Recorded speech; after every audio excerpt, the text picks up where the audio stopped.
প্রিয় সহশিল্পী Jovan, Yash, Tausif.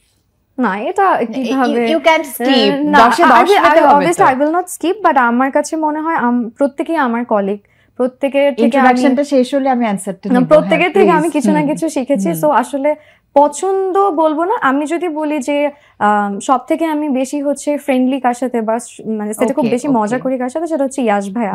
As I said that মানে আমাদের এইজ গ্যাপ এন্ড হচ্ছে মানে বন্ডিং এর জন্য, আর বাকি দুইজন অনেক সিনিয়র, তাদের সাথে আমার কাজ করে খুবই ভালো লাগে। তাহলে আমি যদি একটু প্রথমটা তো পেয়ে গেলাম, ইয়াশ, জোভান আর তৌসিফের মধ্যে।